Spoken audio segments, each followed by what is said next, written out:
This is Undaunted.Life, a man's podcast. I'm your host, Kyle Thompson. Let's get into it. So whether you eat or drink or whatever you do all to the glory of God. Guys, that is 1 Corinthians 10:31. Glad to have you on the show today. Guys, just a little quick PSA from the beginning. If you hear something rumbling during this episode, it's not my stomach. I am well fed, but there are some thunderstorms running through here. It is Oklahoma after all, so if you hear that, that is what that is. And before we get on to anything else, I just wanted to remind you guys that we've got new swag in the Undaunted Life shop. We have a new hat and t-shirt. Guys, the pre-order is almost up. The pre-order ends on May 31st, and guys, I am cutting it off on May 31st. So if you want the new hat or the new shirt, the hats by themselves are $40, the new shirt is $30, but you can get them both for only $60. So you just need to go to Undaunted.Life/shop. You can find that in the show notes. And guys, also, quick PSA for this week. That's, what is that, second or third PSA just for this one? We will have a bonus episode this week. Okay, so I don't normally release on Mondays. I don't certainly release on Monday afternoons or anything like that. So this week you will be getting 3 episodes because we got a special guest coming on Thursday to kind of go over some drama that was stirred up by him. But that's not going to be normal. But maybe over these next few months or something like that, we may have some weeks where there's some 3-episode weeks. Maybe there's some interviews that I got to get out because that week is the week the book releases or something like that. But again, we will normally release 2 episodes a week. But this week, we're going to be releasing 3. So just say thank you, guys. Just say thank you. All right, guys, today in the Quick Hitters segment, we're going to discuss a major incidence of racism that happened during a Yankees and White Sox game over the weekend.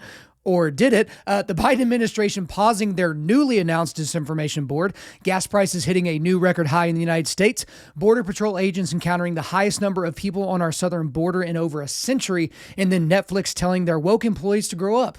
But should we actually believe them?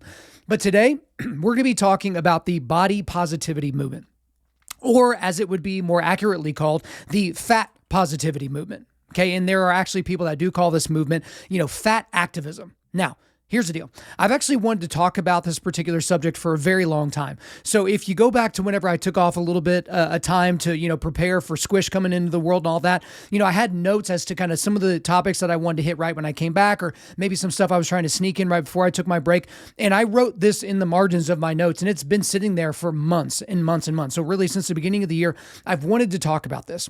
Now, I also want to talk about the fact that this show, I do have some shows that the content of the show is very offensive to people, but this one will be especially because I know there is certainly a segment of my audience that is significantly overweight. Some people would say fat. I would say fat. You would say fat.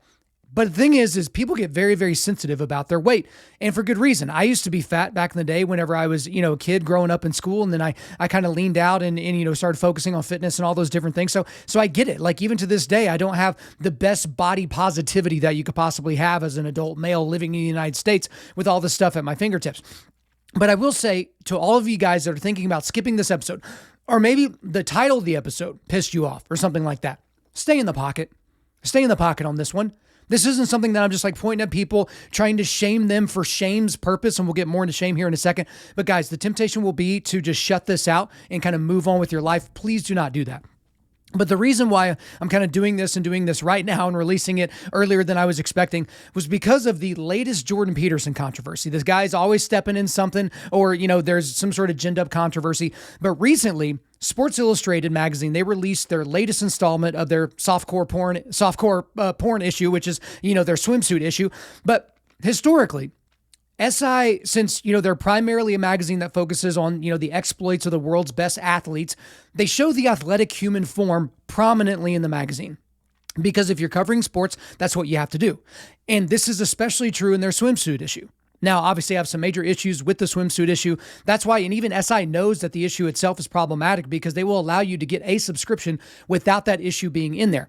But for years and years, it has essentially devolved. This Sports Illustrated swimsuit issue has devolved into professional swimsuit models who, admittedly are in amazing shape. They're essentially whoring themselves for money from men who will just use the magazine later as a masturbatory aid. That's all that this magazine is.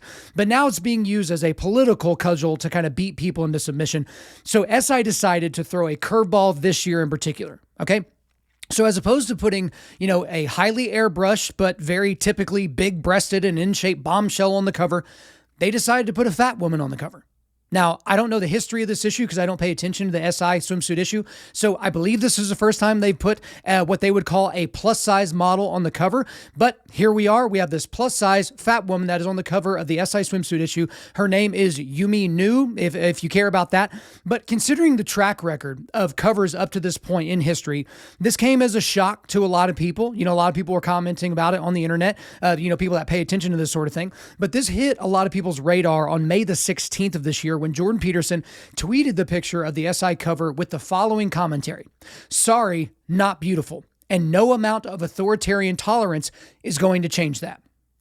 Now, as you can probably imagine, anytime a man comes out and says anything that is negative and as it pertains to the appearance of a woman, regardless of what the woman looks like, it's seen as a negative thing. But the backlash was immediate and full-throated and just kind of is what it is.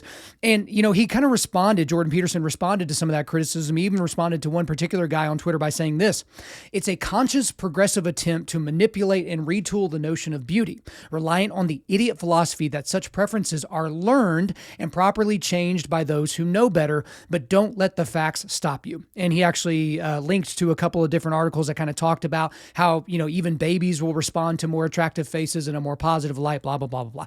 But because of all this backlash, JP decided that he was going to leave Twitter. Okay, we'll get more into that here in a second, but this is actually what he wrote, talking about him leaving Twitter. "The endless flood of vicious insults is really not something that can be experienced anywhere else. I like to follow the people I know, and I think the incentive structure of the platform makes it intrinsically and dangerously insane." He's talking about Twitter, obviously. "So I told my staff to change my password to keep me from temptation and am departing once again. If I have something to say, I'll write an article or make a video. If the issue is not important enough to justify that, then perhaps it would be best to just let it go. And I plan to write an article on the technical reasons that Twitter is maddening us all very soon. Bye for now." Okay. So a few things just kind of quickly where I think JP went wrong on this. First, in the initial tweet, he used the word beauty and not healthy. Okay. So let me read this back to you and I'll insert that word. "Sorry, not healthy. And no amount of authoritarian tolerance is going to change that." That probably would have been a better use because obviously beauty is in the eye of the beholder. This woman, had a very attractive face, but obviously a very, bordering on morbidly obese body. She was kind of getting to that point of certainly being very significantly overweight. Also, he didn't follow his own advice that I've used myself and have, encouraged other people to use, which is to let the outrage die down for a couple of weeks and then just get back to business. Right? Batten down the hatchets, realize that it's going to blow over. They'll find something else to be mad at and just kind of move forward. He's talked about that a lot, but he didn't really follow his own advice here. And then I guess the other thing that I really wouldn't have done if I was him is he left the platform loudly. Like he announced to everybody, "Hey, I am leaving the platform now," when he could have done so quietly. He could have changed his password and, let his team keep him off it so he'd keep off temptation and just not tweeted anything for about a month.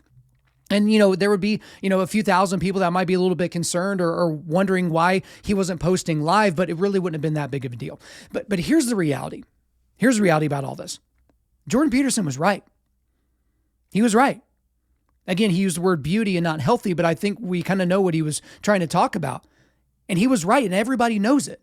That's why there's the outrage. Because this is one of those sacred cows that you can't touch. I mean, no pun intended on the cow reference. You just can't touch this because it has to do with people's appearance, right? Which made me really delve into the history of the whole fat positivity movement. And guys, believe it or not, you can get down a rabbit hole. And I'm not going to go through all the stuff that I read, but this began back in the 1960s where most of the world's, worst stupid ideologies began. But it began because fat people at the time were starting to protest that they were being discriminated against because of their size, right? Again, their size is something that they could presumably control, but they were somehow being discriminated against, and that their size was leading to a lack of access for them and something like that. But where this really all kicked off was in 1967 when there was an op-ed written by a guy named Llewellyn Louderback, or Lou Louderback, called "More People Should Be Fat." Okay, so in a surprise to nobody, Louderback himself was a fatty. But the thing is you can get into all this stuff, and I actually put that in the show notes because I'm not going to read it here because it's kind of a long op-ed and all these different things. But it's a guy back in the 1960s. He and his wife were both fat. He wanted everybody to accept the fact that they were fat, and so he tried to make it like it's this thing, right? Here's this big official thing that being fat is okay. Now, this kind of led to a lot of things that have been expanded on over time, okay? There's something called the fatosphere now. So that is the blogosphere, but for fat people. So people that can, I guess, write down their thoughts about fatness and what it's like to live as a fat person in this world. There's something called fat in gatherings, fat ins. And so all these people that are fat apparently get together in a room that's got to be probably a pretty large size room. They got to get together and they're having a fat in. Like you people used to do sit-ins, right? Whenever there were racially segregated, restaurants and stuff like that, they did a sit-in. So they have fat ins. There's the invention of something called fatphobia, right? Because if you want your stuff to kind of get to the mainstream, just put the word phobia after it, right? Create an issue, create an entire category of people and issues. So fatphobia was created. But then that all gave way to the fat positivity movement. Now, I got to go over some of the realities of the fat positivity movement here. So indulge me a little bit. The first one is that this is just the latest iteration of the world should love me for who I am and as I am movement, right? So no matter what your thing is, or no matter what the thing is that you're into, no matter what you identify as, the world is just supposed to say, yeah, totally makes sense. And I love you. Thank you for being unique. This is just the latest iteration of that. Also, it's the latest iteration of the look at me, I'm a victim too, I'm in a marginalized group thing. Because there are people that actually think that being fat makes them a marginalized person. Whereas there are other people that have immutable characteristics, like maybe they were born a woman, or they were born a person of color, or they were born short or tall or something like that, something that they literally have no control over and can't just magically identify as something else. But people that are fat are opting into that type of ideology, that they are some sort of a marginalized group. That's what the fat positivity movement is leaning towards and leading people to.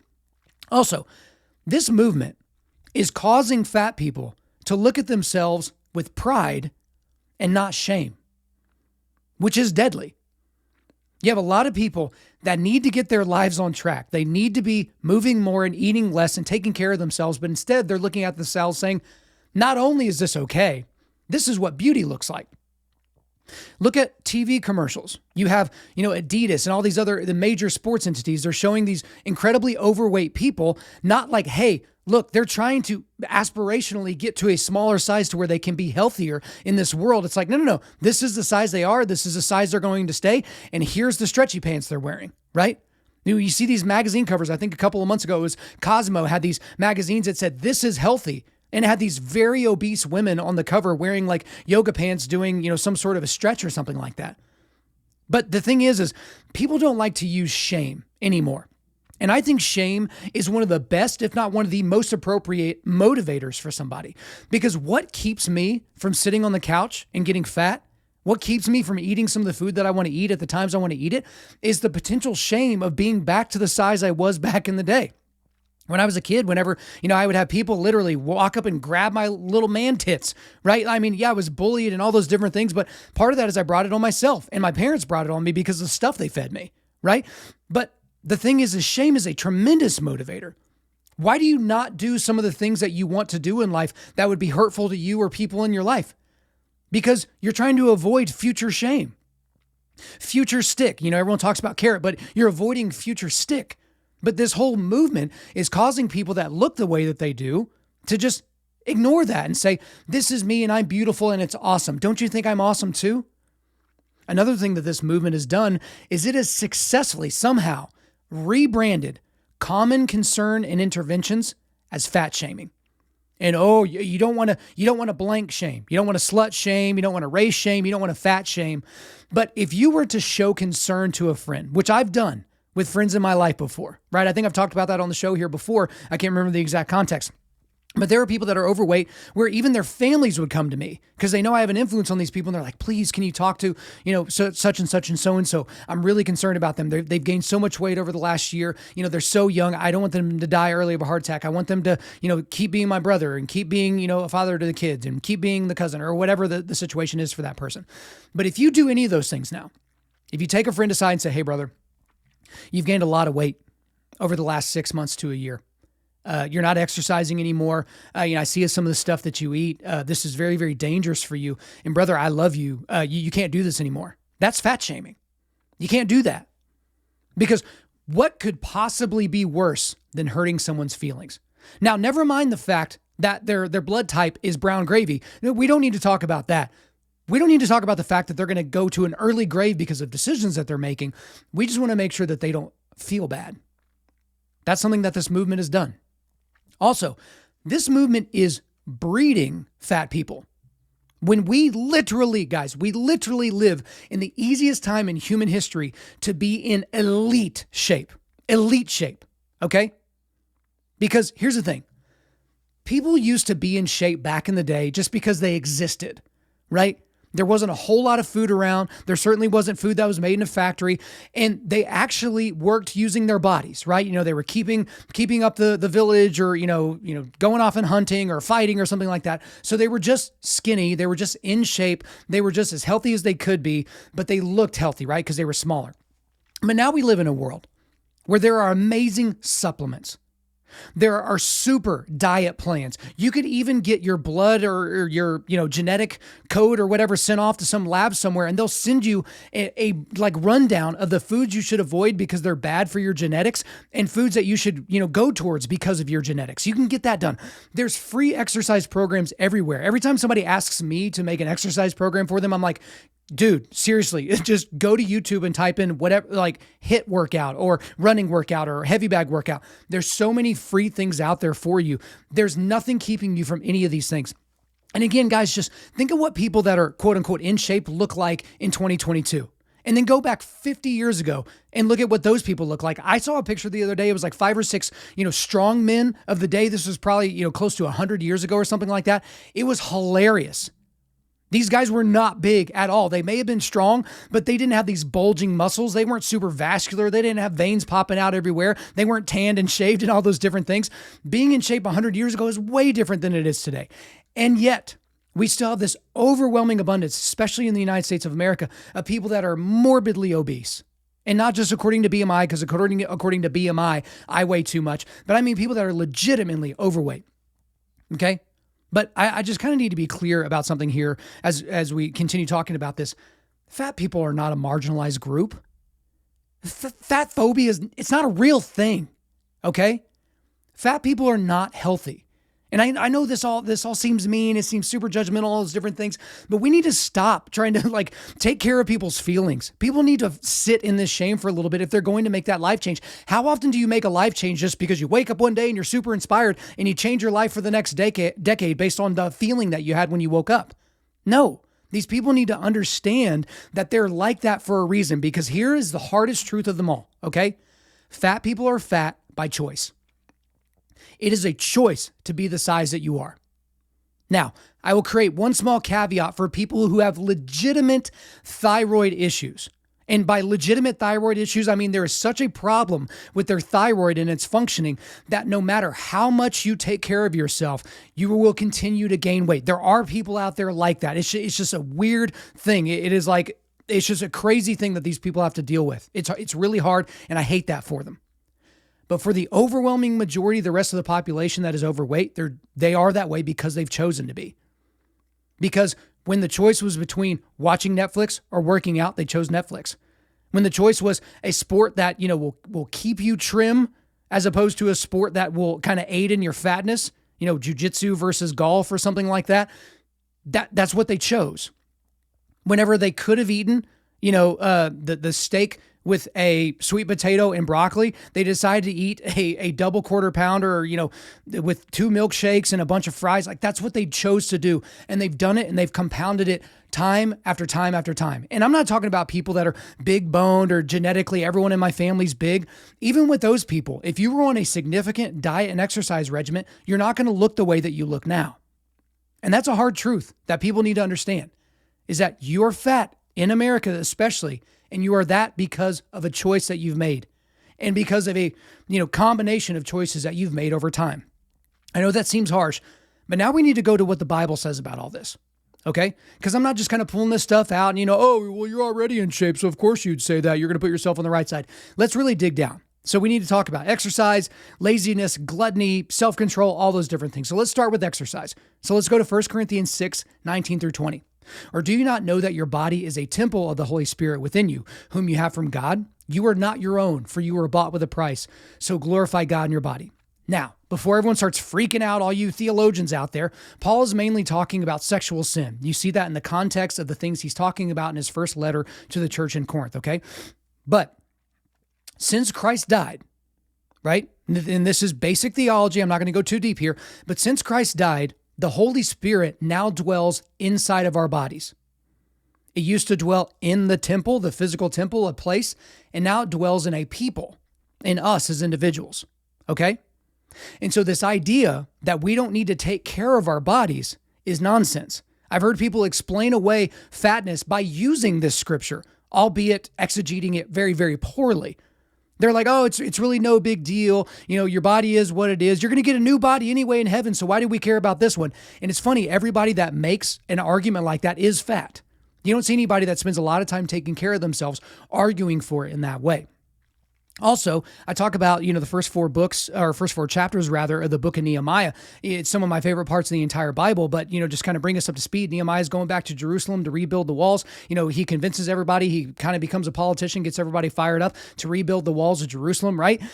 But then he doesn't say, guys, so we're going to start a training program tomorrow morning. It's P90X. We're going to do some pull-ups, push-ups, and air squats, and we're going to get everybody in shape. And, at the end of those 90 days, we're all going to do the Murph to show that we've really come and to this great place of being in shape. We've really arrived, and then we're going to get to work. Because the work's going to be hard. It's going to be backbreaking work, rebuilding these walls. And also, we'll mix in some, jiu-jitsu and Muay Thai and Western boxing training because, we're maybe going to have to fight off some people as some people are working. No. There was no training that needed to happen. These people were physically ready for the work.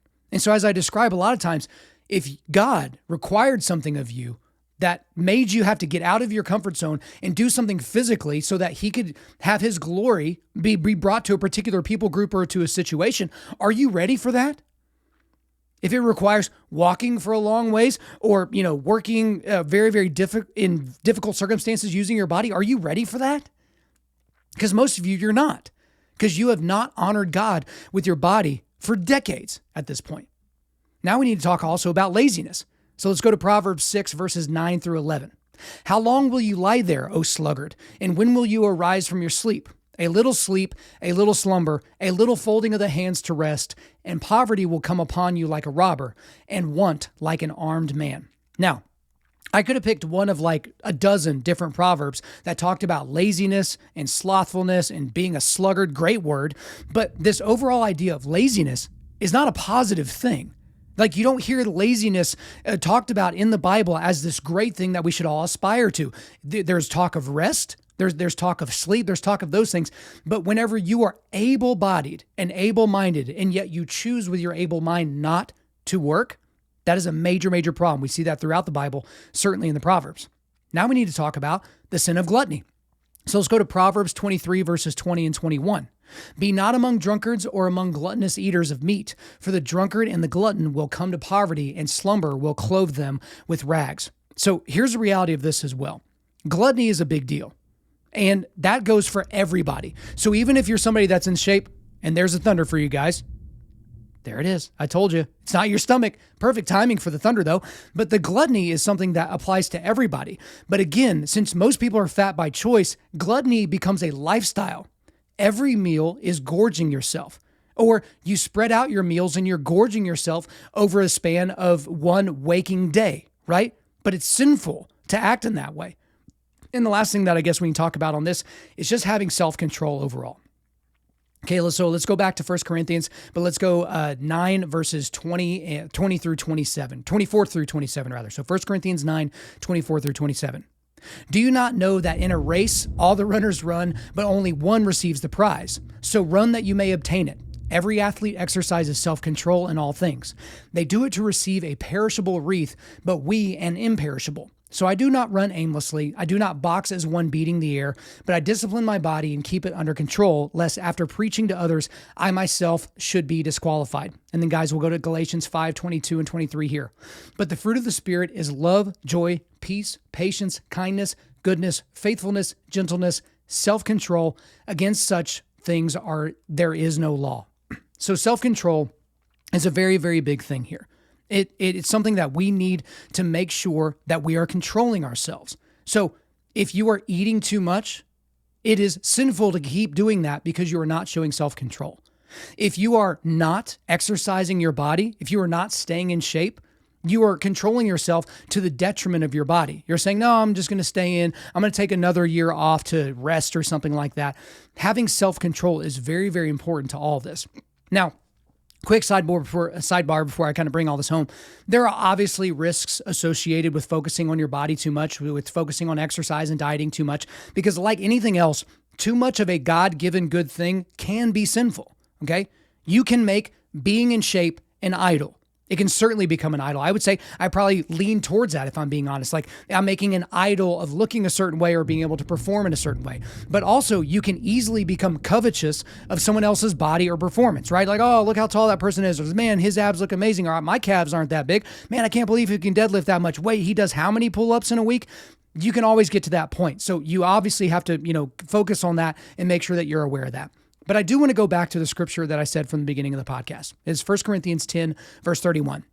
So whether you eat or drink or whatever you do, do all things to the glory of God. So I'm going to read a few commentaries on this particular scripture. So this is from the ESV Reformation Bible Commentary. Paul brings his argument in chapters 8 through 10 to its climax. The Christian's every decision is to be governed and determined by what will promote the manifested excellence of God through the drawing of Jews and Greeks to faith and the strengthening of the church of God. Now, this is from the Moody Bible Commentary on 1 Corinthians 10, verse 31. To do something for the glory of God is to act in such a way that people see him in action and that his reputation is enhanced. And now we're going to go to the MacArthur Bible Commentary here. Christian liberty, as well as the most common behavior, is to be conducted to the honor of God. The most common behavior, even what you eat, even how you exercise. So here are 3 big questions that you guys need to ask yourselves or ask to the men in your life that you have some, influence on, okay? The first is something like, is sitting on the couch and watching your waistline grow promoting the manifested excellence of God? Here's another one. Is constantly gorging yourself with food made in, a factory somewhere, allowing people to see him in action and enhancing his reputation? And another one to consider here, are the choices you're making pertaining to your diet and exercise showing honor or dishonor to God? And obviously, if the title of this podcast was any hint to you, obviously I think that this is showing dishonor to God. Something that I've talked about before when I've done some speeches and I've had some people not react very positively to it, but we kind of get there, is I talk about spiritual, mental, and physical resilience on a daily basis, right? Cultivating those things on a daily basis. The thing about physical resilience is you can see that in somebody. Now, there are people that have bad bodies. I mean, you look at someone like, Tyson Fury or Daniel Cormier or someone like that. These are people that do not have good bodies, that they're some of the most in shape people on the planet, but their bodies just don't look good, right? They're visually fat, even though they're not fat on their inside. But for the most part, aside from some of those, exceptions of exceptions, you can see whether or not somebody's physically resilient. You can look at somebody and be able to determine whether or not they would be able to run to the end of their street and die or not. Right? Whereas it's kind of hard to tell whether or not somebody's mentally or spiritually that, right? Whether somebody is mentally or spiritually at a point where, they're all the way to the point of being able to cultivate that resilience. They're super, super resilient in those areas. Okay. So that's all very important. But now, before we wrap up this section, I do want to talk about the ways that we can combat the fat positivity movement. Okay. Some people call it body positivity or whatever, but the fat positivity movement, this is how we can combat that. The first thing, and this is to all of us individually, is model physical health and wellness personally. Model it personally. Because if you aren't in shape, why are you telling other people about being in shape? And this especially goes for pastors, because you see these pastors are talking about how you should live and what you should do and how you should comport yourself. And man, they're biggies. They're really, really big. They're clearly not taking care of themselves. And that's a problem. So you should model physical health and wellness personally if you're going to tell other people to do it. Okay. Another way to combat the fat positivity movement is to not celebrate people for losing weight. Don't celebrate it. Now, this might sound crazy considering, all the stuff I've talked about, but follow me here. Because we all have people like this in our lives. They go on a crash diet. They exercise for, a period of time. Maybe it's, 3 months, 6 months, maybe a whole year or something like that. And they lose a ton of weight. And then you see it. The magical Facebook post, right? The before and after picture on Instagram. I used to look like this, but I look like this now. And it's a ton of likes, a ton of comments. Congratulations, great job, great work, all those different things. Oh, that's so awesome. Look at you go, go, go, go. And then a lot of these people gain all that weight back. They gain it back. Some of them get to where they were bigger than they were before. And then they just start the cycle over. And then a year or two down the road, they make a post again. And people say, oh, how great it is. Look at you. You're doing so great. All those different things. So if somebody has one of those moments, set a reminder on your phone for 6 months from that exact moment to congratulate them. And only congratulate them if they've maintained that lifestyle. Because it's kind of easy, believe it or not, to do something for 90 days. Okay, I'm not going to eat all this junk. I'm not going to eat sugar for 90 days. I'm going to go keto, or I'm going to go meditarian, or I'm going to go whatever. I'm going to go blah, blah, blah. And you can do that for 90 days. You can force yourself to do it for 90 days. It's really easy, believe it or not, to go on a workout regimen, to do P90X for 90 days, or to do T25, or to do this running program, or to train for this particular event, and then go and do that event. It's about what life looks like after that. Because your body, to lose all that weight, you're starving your own body. But then if you start adding the calories back in, if you start adding all this junk back into your diet, your body's going to store that even more fervently than it did before, because it's like, oh, okay, the body was going through this famine period, and I don't know when the next famine period is going to happen. So let's store up this as much as possible, and we'll store it as fat. So don't immediately tell these people that they're awesome. Wait 6 months, wait a year, and then celebrate them. Which leads me to the next thing about how you can combat the fat positivity movement, which is to celebrate people for being in shape. Because I always kind of found it funny. We're celebrating these people that spent years, if not decades, destroying themselves. And then all of a sudden we're just going to heap praise on them because for 3 to 6 months of their life, they actually lived like a disciplined adult. Is that what we want to reward? How about you tell the people that are in shape in your life, the people that take care of themselves, they watch what they eat, they're very mindful about being active. How about you send that person a quick text message? How about whenever they post, themselves wearing a suit or a dress or something like that on Facebook? Hey man, looking great. Good for you. Like, I know it's hard to be that size, to have maintained your weight for the last 10, 20, 30 years, maybe your entire life, but good on you, man. Like, that's discipline. Celebrate those people. And the last thing here, and again, this is where I'm going to get all the angry emails, so I'm obviously prepared for it if you're still listening to this 30 minutes in or whatever. We need to call fat Christians to repentance. Call them to repentance. We need to tell these people, you can't live like this anymore. You're dishonoring God by eating how you eat and by being, just sitting around. Like, this is bad for you. This is not honoring to God. You shouldn't be doing this. Because a lot of us, if someone we knew was sinning because they were maybe acting out on a homosexual impulse, we would call them out on that.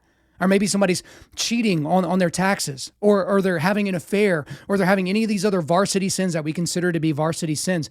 We're really okay about calling those things out, some of us, but for the most part, we're okay with calling those people out. But something like this seems like it's too offensive. It could be too hurtful. It could really, really hurt someone's feelings. And supposedly we're not supposed to be able to do that. But again, as Christians, we should be way more concerned about how Christians live than everybody else. So why would you not call a friend of yours that is a Christian, that is fat? Why would you not point this out to them? But again, it goes back to the thing is, are you modeling it yourself? Right? Because you point out to your buddy, hey, you shouldn't be cheating on your wife, and you've got an affair going. That's probably not the best setup for this entire conversation. But telling your friend, or just sitting by as your friend has a sedentary lifestyle and they're dishonoring themselves and dishonoring the only body that God's going to give them until glory, that's not a good thing. It's not something that we should allow for the people that are in our orbit. All right, guys, we're not going to let a little rain and thunder and lightning over here mess us up. We're going to keep it going. We're going to get into the quick hitters for this week. So there was supposedly a major incidence of racism that happened during a baseball game over the weekend. So in order to really set this up, we need to go all the way back to May 13th on a night in Chicago. So there was an incident at third base between the shortstop for the Chicago White Sox named Tim Anderson and the third baseman for the New York Yankees named Josh Donaldson. So there was a play where Tim Anderson kind of got caught off of third base, kind of going towards home, and the ball came back in from the catcher, and Josh Donaldson caught it And in the process of catching it and trying to put the tag down, you could tell he kind of loses his balance a little bit, but then he kind of like goes and does what most good infielders would do, is in doing the tag, you kind of want to push the person off the base a little bit. You're not allowed to block the plate necessarily, especially not anymore, but you want to kind of move them off the plate because the ump may give you the out, right?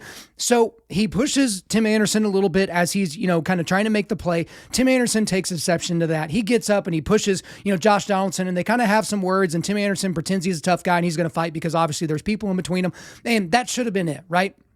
Not really that big a deal. I don't think the bench is even cleared. I'll put in the show notes the video so y'all can kind of watch it for yourself. But then on Saturday, this last Saturday, there was, so that initial game was the Yankees versus the White Sox in Chicago. Now the series was in New York City. It's in the Bronx. And so it happened.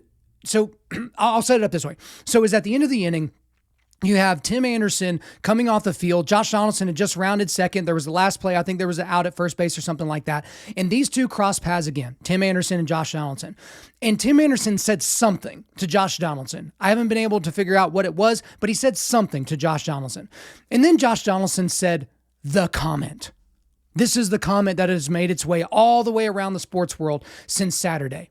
He referred to Tim Anderson as Jackie. This was reported after the game. He called him Jackie, which was a reference to Jackie Robinson, obviously the guy who very famously broke the color barrier in Major League Baseball. Okay. Now, after the game, Tony La Russa, who's the greatest manager in the history of baseball, he came out and said that this was, on no uncertain terms, it was a racist comment that Josh Donaldson said towards his shortstop. And then Tim Anderson, all of a sudden, he's bombastic on the field, right? He's hitting his chest and he's talking trash and he's doing all this stuff and he's, doing whatever, like, oh, he wants to fight and all that kind of stuff. And now he's really kind of sullen and not really looking anybody in the eye, and he's looking down, and just like you would do if you were a victim, right? And the one of the people in the media said, hey, your manager, Tony La Russa, said this was racist. Like, what do you think? And he's like, yeah, it definitely was racist. He definitely meant it in a racist way. Okay. So if that's all I told you, if that's all there was to this story, you would probably think that Josh Donaldson for the Yankees was, one N-word use away from being the grand wizard of the KKK.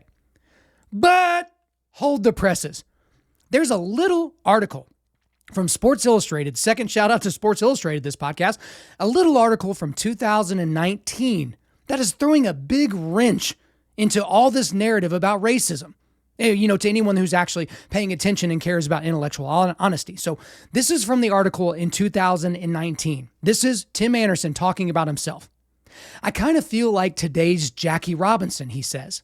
That's huge to say, but it's cool, man, because he changed the game, and I feel like I'm getting to a point where I need to change the game. Whoopsies!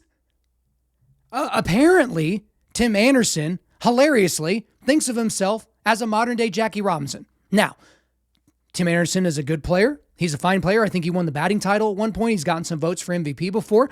He's a really, really good player, above-average player. He's not a great player. He's not going to be a Hall of Famer. He's certainly not going to change the face of sports like Jackie Robinson did. But in his own messed up mind, he thinks that he's like a modern-day Jackie Robinson. And apparently, Josh Donaldson had jokingly called Tim Anderson Jackie to him before, like to his face, and they both laughed about it. According to Donaldson, he was literally ribbing the guy, right? So you have everybody coming out. MLB's going to do an investigation, like somehow they're going to get into Josh Donaldson's head and figure out if he has any racial animus in his heart towards black people or something like that, and they're just going to get to the bottom of it. And, everybody in the media is jumping on Josh Donaldson as this horrible racist, and even his own manager, Aaron Boone, he comes out and says that this was a bad thing, and like everybody's jumping on Josh Donaldson. So this is what I would do if I were Josh Donaldson. Okay. I would call a press conference, and I've actually already prepared his statement. I'm going to read it to you now. So if anybody knows Josh Donaldson, or Josh, if you're listening to this, I've done the hard work for you. You're not going to have to, pay a PR team on retainer to kind of come up with this for you. I've got it. I've nailed your prepared statement. So here we go. Again, this is Josh Donaldson. Hello, everyone.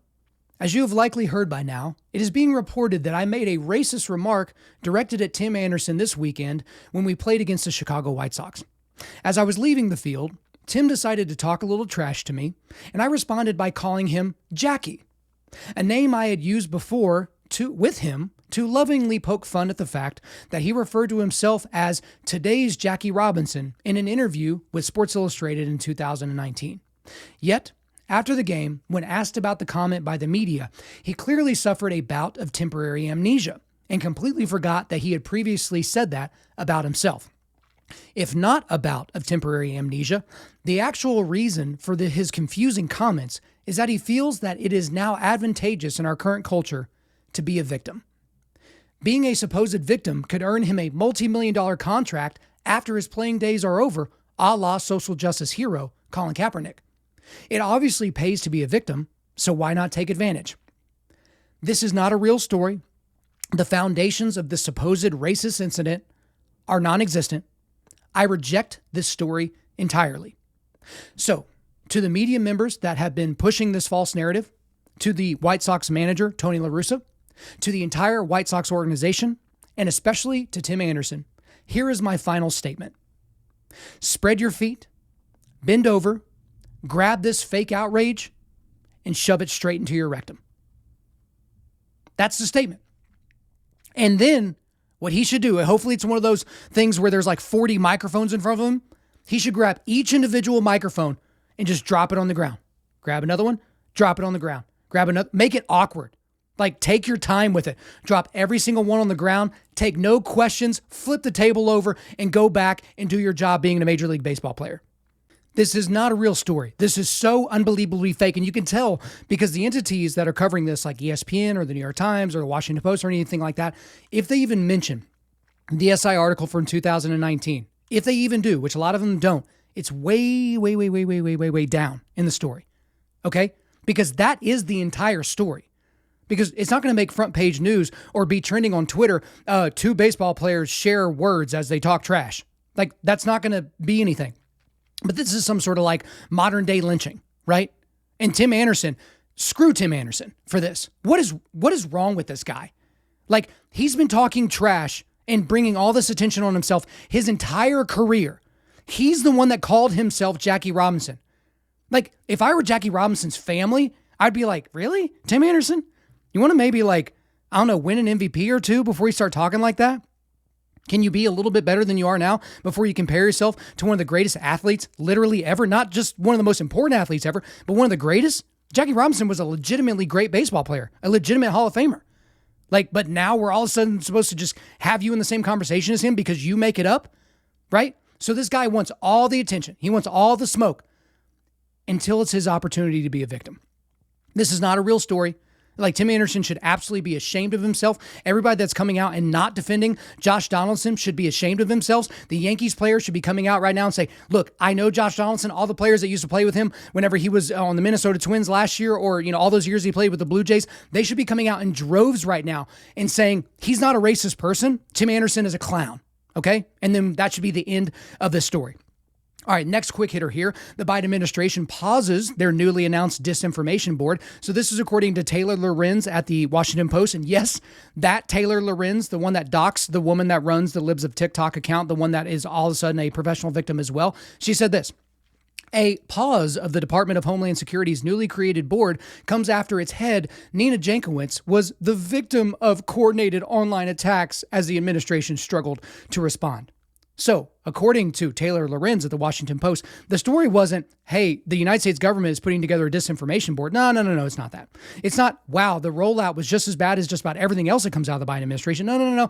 It was that Nina Jankowicz, poor little Nina Jankowicz, was the victim of a coordinated online attack. Here's the reality. The story was dumb to begin with.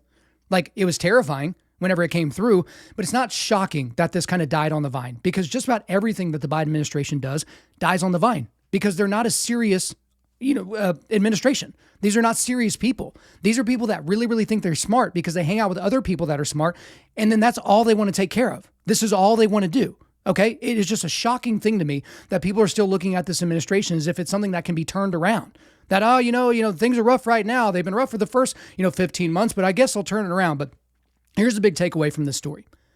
This will be tried again. It will be tried again. Now, is it possible that this will be tried by the right, by a Republican administration? Yes, it is certainly possible. But nothing that we see right now would be any evidence towards that end. So as you're pulling the lever for this candidate or that candidate on the federal level, remember this, because this would have never come about if the Republicans had, the charge of the House or the Senate right now. I doubt that this would have been something that would have ever been announced. They didn't have to get congressional approval to create this disinformation board, but obviously this was something that they felt like they could do, that they had the stones to do it, the capability to do it, and that nobody would really respond negatively to it. Again, these people live in their own DC bubble. It's all these people that hang out in Washington, DC or New York City, and they think that everybody else in the country is just not going to be paying attention to the stuff that they're doing. But we are paying attention. All right, next one here. Gas prices hit a new record high in the U.S. So this is according to Irina Ivanov over at CBS News. This was last week. The price of gasoline in the United States edged up and hit a new all-time high as failing capacity at refineries increased the cost of filling up. The average price of a gallon of regular gas rose to $4.43, according to AAA. That's up from $4.08 just a month ago and $3 in May of last year, with spiking energy costs contributing to the fiercest bout of inflation across the country in 40 years. Premium gas now averages $5.07, up from $3.62 a year ago, while diesel over that period has jumped from $3.15 to $5.56 a gallon. Gas now tops $4 per gallon in every U.S. state, with the biggest jump in fuel prices this week in Michigan, New Jersey, Connecticut, Kentucky, and Indiana, according to AAA. The priciest states for gas are in the West: California, $5.87 a gallon; Hawaii, $5.31 a gallon; Alaska, $4.81 a gallon; Nevada, $5.13 a gallon; and Oregon, $4.90 a gallon. So, obviously, this isn't breaking news to you. Any of you that have driven your car in the last week or two, you understand this, especially you guys that drive diesel trucks. Maybe, you work out in the field or you do stuff in oil and gas or construction or something like that. Something like this. This is hitting you significantly hard. And this is a really hard time here in the United States of America because in addition to gasoline, everything else is more expensive, right? Everything at the grocery store, everything that you buy even online, everything is way, way, way more expensive. Now, the administration that is currently in force is trying to tell you that this is because of Vladimir Putin, even though the price of gas was already skyrocketing before the Ukraine was invaded by Russia. So this is not the Putin gas hike, right? All this inflationary stuff happened almost essentially whenever Biden took office, right? You can go all the way back to the Trump administration whenever there was the, disrupting things because of COVID and all the different, lines of communication, all the different ways of getting products to the market. All those things were basically thrown out of whack. But the big takeaway for me for this story is that this feels like it's by design. This may be by design because we keep hearing people from the Biden administration talk about how, just if you had an electric vehicle, this wouldn't be happening. Because it's these people that pretend that when you plug in something into the wall, it's magic. It's fairy dust that comes out. We don't talk about what happens on the other side of that plug, right? We don't talk about the fact that a lot of these places that are refining the lithium to make these batteries to go into these electric vehicles are refining them using, drum roll please, coal, which is what every environmentalist on the planet hates, right? But we don't think about that. But you have the administration talking about how just go buy an electric vehicle. I mean, I think a cheap electric vehicle is like 35, 40 grand, and you can go well over six figures, right? You can go well over $100,000 buying a really expensive Tesla. And so you really think that people that are worried about gas being over $4 or $5 a gallon, that this is somehow, this can be solved by spending 75 grand on an EV? Are you kidding me? This seems like it's by design. Because again, if the government can crash something, they can also come in and say they can fix it for you, which increases our dependence. I talked about this with Chad Prather last week whenever I did some interviews with him for The Blaze that I think are coming out later this week. If you can break something and then convince everybody that you are also the person that can fix it, dumb people will do that. They will absolutely line up and say, yeah, you're right. Help me fix it, daddy, government daddy. That's what they're going to do. All right, next quick hitter here. Border Patrol agents encountered the highest number of people on our southern border in over a century. This is an enormous, enormous story, okay? We're obviously going to be talking about a whole lot more throughout the summer. So this is according to Anna Giaratelli at the Washington Examiner. The number of migrants encountered attempting to enter the United States illegally from Mexico rose in April, surpassing all previous records over the past century, an indication of the scale of the illegal immigration crisis at the border. U.S. border officials intercepted 234,088 migrants attempting to enter the country illegally last month, according to a federal court document obtained by the Washington Examiner late Monday. In the first 15 months of President Joe Biden's term in office, federal law enforcement officials at the southern border have stopped more than This is astonishing. They've stopped more than 2.75 million people attempting to cross into the U.S. without permission. So let's talk a little bit about this. Just in April, 234,088 migrants were intercepted at the border, which means how many actually got across without being intercepted? And again, in the first 15 months of Joe Biden being in office, 2.75 million people 2.75 million people have been stopped at the southern border. Now, my senator here in the great state of Oklahoma, Senator James Lankford, pointed this out whenever he was addressing Congress. He talked about how since Joe Biden has been taken into, I almost said taken into custody, he probably should be, but since Joe Biden has taken over the White House, we have intercepted people at the border from every single other country on the planet. All of them. There's been somebody from all of them. So think of a country, think of the most obscure country that you can think of. For whatever reason, Eritrea is the one I'm thinking of in my brain. There's been somebody caught at our southern border from that country. But you have to remember, this includes our enemies. This includes China, North Korea, Iran, Russia. Any of these countries or people groups that hate us and hate our way of life, they're making their way into our country and they're just walking over the border, or a coyote is taking them across the border. This is an entirely enormous story. If not for the rest of the news cycle, this should be the news that everybody is talking about. And not because people of color bad, brown people bad, because we shouldn't have immigration in this country. It's not because of any of those things. It's because we don't have a way to sustain these people in this country. You can't create this permanent underclass of citizenry in the United States. And guys, I don't have the time here, and it's certainly not the place in the episode to really dive in with both feet into this issue. I've actually talked about this whenever there was a surge probably 2 or 3 years ago. I did an entire episode on it, and I will likely do that again at some point this summer. But this is my big takeaway from this story. The last one I talked about how that may be by design, the whole electric vehicle gas prices thing, that may be by design, probably by design. This is by design. This is 100% by design. Because as a nation, we could close the southern border if we really wanted to. And to all you Trumpers out there, it goes beyond a wall. A wall is obvious, it's an obvious basic deterrent. That's how you deter people from coming into your home. You have locks on your doors and you have walls, right? But if we really, really wanted to, we could shut down the southern border this year. Now, you could go crazy because, and I'm by no means advocating this. I think this would be insane, but you could put the military on the southern border and shoot anybody that's trying to come across. And then all of a sudden there would be no one else trying to get across. Again, I'm not advocating for that. I do not think we should do that to anybody that's going to clip this out later and say that I'm advocating that we shoot people at the border. I'm literally not saying that. I'm saying that we shouldn't do that, but we could do that. That's what other countries do to keep people from crossing borders, and it works incredibly well.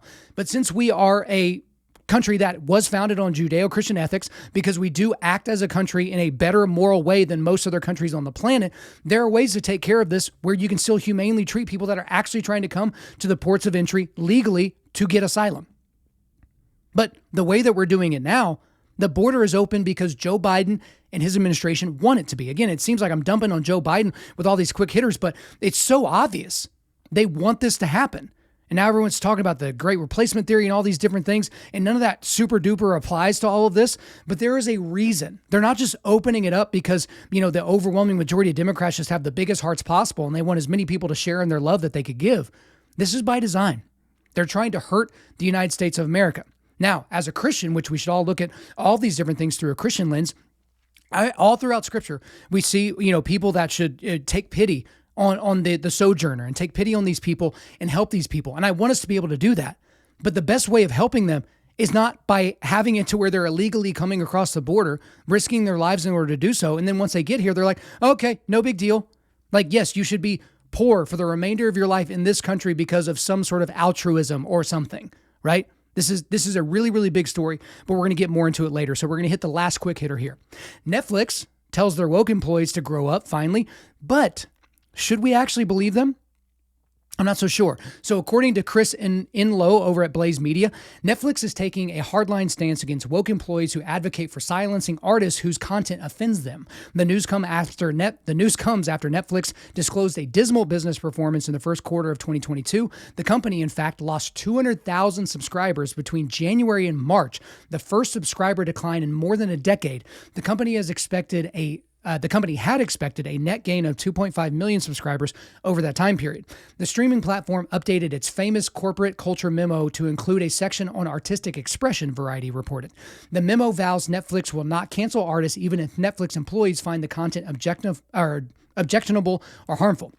Not everyone will like or agree with everything on our service, the memo reads. While every title is different, we approach them based on the same set of principles. We support the artistic expression of the creators who we choose to work with.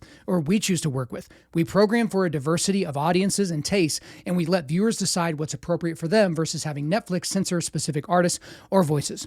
The memo adds that if employees cannot support Netflix's work, they should hit the road and find another job. As employees, we support the principle that Netflix offers a diversity of stories, even if we find some titles counter to our own personal values. Depending upon your role, you may need to work on titles you perceive to be harmful, the memo states. So I kind of jacked that up there at the end.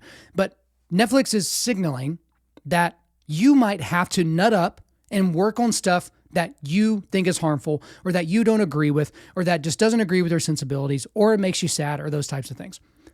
But guys, I don't believe this for a second. Not 1 second. Obviously, when I saw they lost a couple 100,000 subscribers in one quarter when they thought they were going to get $2.5 million 2.5 million subscribers during that time period, I could see that. There's a lot of reasons for that. Maybe we've reached this crescendo of these different entities that are allowing you to subscribe for their content. Maybe it's because people are going to other content things. Maybe it's because there was a big uptick because of COVID and now people are kind of coming back down because they're going back to work and they're going out without masks and they're doing all these different things. There's a lot of different reasons for it. But I think that this is just straight up signaling from Netflix. That's what I think this is. I don't think they actually believe this. I do not think they are actually going to be telling their woke employees that, hey, if you don't like working on this Trump documentary, get out. Or, hey, if you don't like working on this thing that doesn't, cast this group that you find to be special in the most positive light, that they're going to tell them to hit the road. I don't believe that at all. Because I think the people that run Netflix actually believe in all these entities. They believe all these ideologies that are from the woke left. They believe it, right? Now, as I told you guys years ago, I got rid of my Netflix subscription the moment I found out about the Cuties movie. The movie that, kind of glorifies and takes advantage of these young girls and sexualizes them, right? It's basically kiddie porn. It's still up on the platform. And I will not consider having a Netflix subscription as long as that is on the platform. I'm sorry. Because if I spend whatever it is, $15 a month on Netflix, part of what I'm paying for is for that creator to be paid for child porn, for taking advantage of these young girls and sexualizing them. I'm not into it, right? And I encourage all of you guys to get rid of your Netflix accounts as well. But this is my big takeaway for this. If this is true, again, I really don't think it is, but if it is, go woke, go broke, y'all. Because this is the deal. If you keep putting out stuff where you're castigating half of your audience and calling them bigots just for thinking the way that they think, don't be shocked when they get rid of their account. This is pretty easy. And Netflix has signaled that they're not going to be doing, this series with Imbermex Kendi. They're not going to be doing, this different woke thing and that different woke thing. Maybe that's all true. But let's see how it goes into the future. Because again, I significantly have my doubts. But if this were true, that would be a great thing. Because if Netflix could tell all their woke employees to go pound sand, or hey, you have to be an adult if you're going to work here. You're not going to like everything that you do. And if you don't like it to a certain degree, there are plenty other places for you to go work. I think that would be a great thing. And I hope a whole bunch of other companies would follow suit. All right, guys, thanks for listening to the show. But before we let you go, we are going to do a quick resilience boost. At Undaunted.Life, our mission is equipping men to push back darkness with content that forges spiritual, mental, and physical resilience. So here are all the links I've got for you today. First of all, I've got a link to where you can buy your Undaunted.Life gear. Again, guys, May 31st, we're cutting off the pre-order for the new hats and shirts. And then I've got a link to all the articles that are referred to in this show, including all the quick hitters. All right, guys, thanks so much for listening to the show. Wherever you're listening to this, Please subscribe, rate, and leave us a positive 5-star review. If you want me to come speak live at your event or on your podcast, just shoot me an email to info@Undaunted.Life. That's info@Undaunted.Life. You can follow us on Instagram and like us on Facebook, and check out our website for everything else, including how to donate to keep more content like this coming your way. Just go to www.Undaunted.Life. And also, we want to thank the band August Burns Red for allowing us to use their music for our content. The music on this podcast is their song Cutting the Ties, which is off their 10th anniversary re-recording of their album Leveler. The links are in the description. I'm your host, Kyle Thompson. Remember, keep pushing back darkness, keep forging spiritual, mental, and physical resilience, keep seeking the Lion of Judah.